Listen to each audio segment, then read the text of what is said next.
नंदुरबार जिल्ह्यातील बहुतांशी मजुरांना आपला रोजगाराचा प्रश्न जिल्ह्यामध्ये सुटत नसल्या कारणास्तव स्थलांतराचा प्रश्न हा त्यांच्यासमोर नेहमीच येत असतो.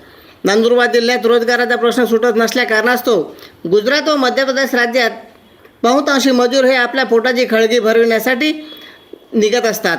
मात्र होळीनंतर हे मजूर परतीच्या मार्गावर दिसून येत असतात. या ठिकाणी व्यावसायिक मजूर परतीच्या मार्गावर दिसून येत आहेत.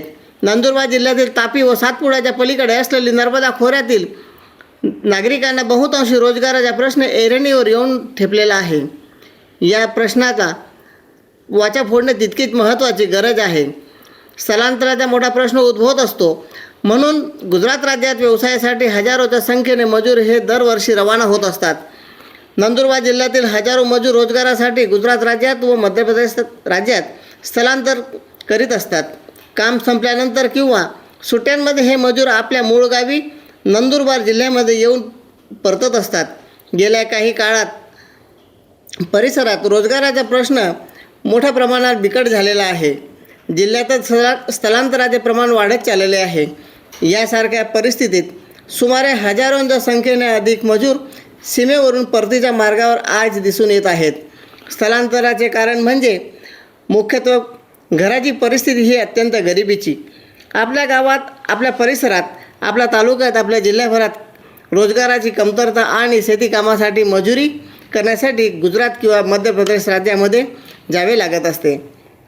मजुरांच्या परतीचा प्रवास हा साधारणतः होळी उत्सवाच्या नंतर होत असतो. या काळात ऊसाची तोडणी ही परिपूर्ण पद्धतीने झालेली असते व बहुतांशी पीक या काळात काढणी करून नवीन लावणी झालेली असते. यात मिरची व कापूस लागवडीनंतर ही कामं या हंगामात काढणीसुद्धा झालेली असते. प्रशासकीय स्तरावर एक महत्त्वाचे पाऊल उचलण्यात आले असून तरी स्थलांतर रोखण्यासाठी जिल्हा प्रशासनाने मूळ वाटा हा उपक्रम राबविला आहे. ज्या अंतर्गत स्थानिक स्तरावर रोजगार देण्याचे प्रशासनाकडून प्रयत्न सुरू असताना देखील या ठिकाणी त्याचा बोजवारा असाच ओढून दिसून येत आहे. मजुरांची टंचाई ही दिवसेंदिवस भासतच असते. मजुरांच्या प्रमाणामध्ये बाहेरगावी जाण्याचे हे जास्त प्रमाणात दिसून येत असते. नंदुरबार जिल्ह्यात स्थानिक शेतकऱ्यांना या ठिकाणी मजुरी मिळत नसल्या कारणास्तव ते इतरत्र जाण्यास ते पसंती करत असतात. कारण या ठिकाणी रोजगार परिपूर्ण पद्धतीने भेटत नसल्याने त्यांना आपल्या बालगोपालांसह जाणे हे ते पसंत करत असतात. गुजरातमध्ये काम करून परतणारे मजूर हे नंदुरबारच्या ग्रामीण आणि आदिवासी भागातील अर्थव्यवस्थेचा मुख्य कणा म्हटला जातो. ज्यांच्या परतीमुळे स्थानिक बाजारपेठेत देखील मोठ्या प्रमाणात हालचाल होण्याची दाट शक्यता वर्तविली जाते. मजुरांच्या स्थलांतरात रोखण्यासाठी दृष्टिकोन हा बदलणे देखील तितकाच महत्त्वाचा असल्या कारणास्तव नंदुरबार जिल्ह्यातील नागरिकांसाठी एक नवा पर्व सुरू झालेला आहे. स्थलांतर, गरिबी आणि रोजगाराच्या कमतरतेमुळे गाव सोडून दूरवर जाणाऱ्या हजारो कुटुंबाच्या समस्या आता स्थानिक पातळीवर सोडविल्या जाव्या याकरिता नंदुरबार जिल्ह्याचे तत्कालीन पालकमंत्री माणिकराव कोकाटे यांच्या नेतृत्वाखाली आणि नंदुरबार जिल्ह्यातील जिल्हाधिकारी डॉक्टर मिताली सेठी यांच्या मार्गदर्शनाखाली जिल्हा प्रशासनाने सुरू केलेला मूळ वाटा हा उपक्रम यशस्वी होणं व सक्षमीकरणाच्या मार्गावर असणे देखील महत्त्वाचा भाग आहे आणि हा टप्पा ओलांडणे देखील तितकीच गरजेची बाब आहे. स्थलांतरामुळे अनेकदा महिलांना आणि बालकांना आरोग्य व पोषणाच्या गंभीर प्रश्नांवर सामना करावा लागत असतो. परंतु जर रोजगार आपल्या गावातच उपलब्ध झाला तर कोणालाही आपलं घर सोडून जावे लागणार नाही. यासाठी प्रशासनाने पुढील 6 महिन्यासाठी महाराष्ट्र ग्रामीण रोजगार हमी योजनेअंतर्गत नियोजनबद्ध कामाची रूपरेषा तयार केलेली आहे असे सांगण्यात येत आहे. प्रत्येकाला रोजगार मिळावा या संदर्भामध्ये ग्रामपंचायत स्तरावर केलेली असल्याचे जिल्हा प्रशासनाकडून सांगण्यात येत आहे. प्रशासनाने कामाच्या ठिकाणी उद्भवणाऱ्या अडीअडचणींसाठी 2 हेल्पलाईन देखील सुरू केलेल्या आहेत. त्यामध्ये मजदूर हेल्पलाईन व महिला व बालक हेल्पलाईन ही तयार करण्यात आलेली आहे. या क्रमांकावर संपर्क साधल्यावर रेशन, रोजगार, आरोग्य सेवा ही अंगणवाडी सेवांशी संबंधित कोणत्याही समस्या सोडविता येतील. तसेच ग्रामपंचायतीकडे काम उपलब्ध नसल्यास कोणतीही सामाजिक संस्था किंवा शुभचिंतक थेट या हेल्पलाईनच्या माध्यमातून संपर्क साधू शकतात. मूळ वाटा हा उपक्रम नंदुरबारच्या प्रत्येक नागरिकांसाठी सशक्त भविष्याचा मार्ग असू शकतो. प्रशासन, सामाजिक संस्था आणि नागरिक यांच्या संयुक्त प्रयत्नांमुळे आज ग्रामीण भागात रोजगाराची निर्मिती होणे तितकीच गरजेचे आहे. यातून गावोगावी आत्मनिर्भरतेचा नवा प्रवास सुरू होणे ही भविष्यासाठी अपेक्षित आहे. चंद्रकांत चव्हाण, श्रीजी न्यूज 24 अक्कलकुवा. अशाच नवनवीन बातम्या व अपडेट्स बघण्यासाठी चॅनलला सबस्क्राईब करा, लाईक करा व शेअर करा.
सुरेश दारासिंग नायक, अक्कलकुवा तालुका शिंगपूर खुर्द गांव देखून आहे हे आम्ही वरतो मतन कामकाज मिले मजूरी चाले है ते देखून आते बिडरो बांधले हेडरो डांदा पड़े रोजगार ना मिलतो काही काम धंधो ना मिलतो ये हाने हाने पोरे आवडे पोरेले माहे मजूरी केना नहीं जाते हैं काही ते काम धंधो ना चलतो काही जाणार है कामूला में काही रोजगार सेवा काही ते भी कहते मजूरी किन को जीवना रे माहे हाना ना पोरन बिडरो बांधले जाता रे उली फाचे ओली भी तीन आज को उली साधारण तन काम चल रहे हम आहे ए बेन शब्द गोगिन खूब सिंह नाव है माँ अम्बलीबारी या नंदुरबार जिला में रोजगार कहाँ ना बराबर मिलतो या एड़ी तोड़ुली तो हमने गुजरात जा पड़े हमने ओटा अंकलेश्वर सूरत कोयरे चावरेली ने जहाँ पड़े हमने है नेखा या डेडी क्या रखे था हम हूँ गुजरात जाता हा ता ओडी से जाता हा कोयरा चावराली ना गुजरात जाता हा डेडी चारा केता कोयरे चावरे रोडा बिन काम केता हा आना ती पैसा ठिकाणी ने काही ने आमने ही आवी ने एंड छोड़ी देते हैं नहीं देखे आज पाड़ो खर्ची नामने जा पड़े चिमावाड़ी देखे गुजरात देखे आज पाचा महाराष्ट्र माझी गाड़िया पाड़े की नामने जा पड़े काही रोजगार खाल्लाज मोकलूता पैसा ने काही ही महाराष्ट्र भी ठिकाणो ना ते दाता पाती ती ता रोजगार हारो मिले ही महाराष्ट्र तम ईज काम के जी हाँ ही तो केंदा हाँ ते पाठो कागा वागा जाई ही आपो नंदुरबार या जिला में ता जरा के ही भी जरा सोईत कर हारी तकिया जरा के बस माँ ओती भी लगती